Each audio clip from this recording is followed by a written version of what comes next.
Let me tell you how I got into the prophetic. I didn't used to prophesy or do, I could, you know, word of knowledge here and there, but it was not to that extent.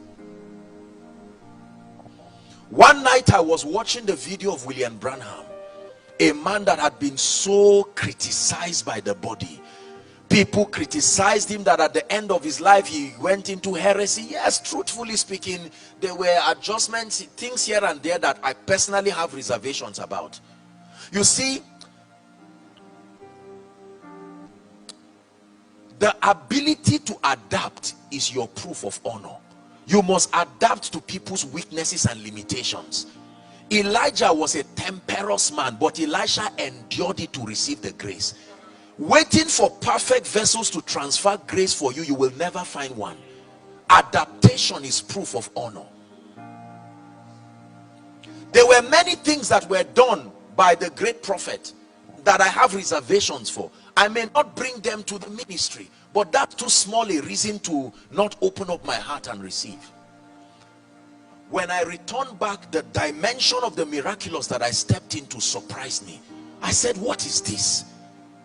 It's amazing how easy your life can be when the grace that sponsors that result comes on you.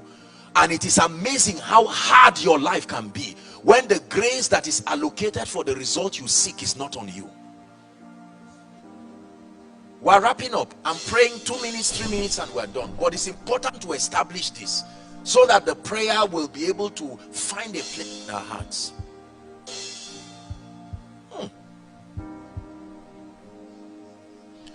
Jehovah will be your everlasting light.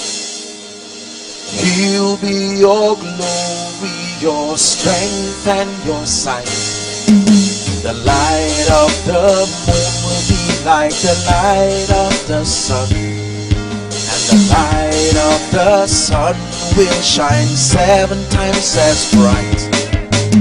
When Yahweh binds up the wounds of this world, He heals all the bruises inflicted by this world. Hallelujah. I started singing that song because I'm seeing the vision of a man of God on his knees now.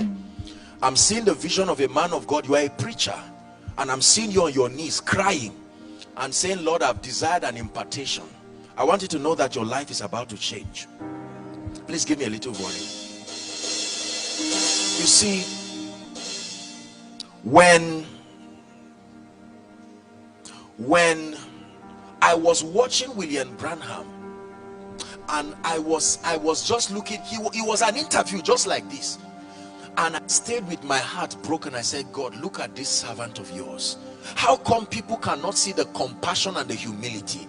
Listen, don't criticize a man until you know the weight of what he is carrying. There are ministers you are seeing, the burden and the grace upon their life is heavy. Pray for them, don't talk about them until you can. Look at Moses. Was carrying a dimension and was quiet. A part of his spirit came on 70 elders and none of them could stand. That's what one man was carrying. So when you are talking about people, the attacks that come to their life, have the fortitude to discern the burden and the grace that is upon them. When I looked at William Branham, do you know, even the modern day prophetic, there are few people who have come close. It's just that they did not have the opportunity to capture these things. As I was watching him with humility, this is what happened to me. Suddenly, I felt like oil from my head. My eyes were teary, and it started going down my body. Cold sensation, like I was in a fridge. I said, what is happening? It started going down. It took like 30 minutes and then it just left.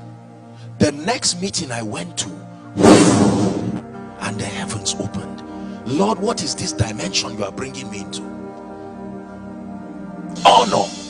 I remember when I went to pay for 2 women, they were buying sugarcane or something, I can't remember, and I told one of the women, for some reason I was drawn in my spirit. I said, these mothers, I may not have much to help them, But I said, can I sow into their lives? And I said, please, the woman was trying to lose her wrapper to pay. I said, this is a mother like me, let me honor this woman. And then I began to, I brought out 100 naira, I think, and I paid for them. Pastor, when I did that, the women began to bless me, frail mothers. And one of them looked at me and said, my son, forever walk upon gold.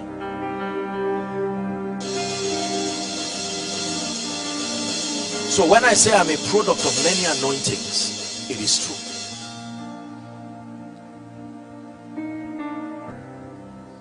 A product of many anointings.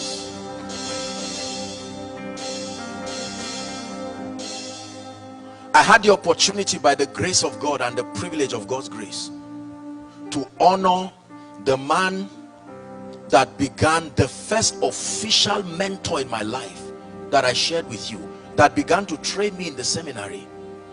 I had the opportunity a few days ago to search for him and to honor him. And I told him, after many decades, what you have done still stands. And I am grateful to return back. No matter what I've become today, I know you are an old man there, but I want you to know that I am wise enough to return to you to say, God bless you. And he sent a text and began to prophesy. This is how we rise, by discernment. Emoji will destroy us, and you may not backslide, but you will camp at a level. You will keep preaching things you cannot defend.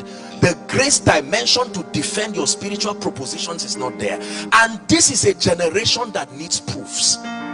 When I came to you, I did not come with the excellency of speech, he says, but in the demonstration of power, that your faith would not rest upon the eloquence, the wisdom, Sophia of men, but upon the power of God. I'm about to pray. I do not stand to one who is the absolute custodian of the grace of God in the body. That would be flattery and that would be foolishness. But I can tell you one thing, I come as one who is a privileged steward of the mysteries of the kingdom for this generation.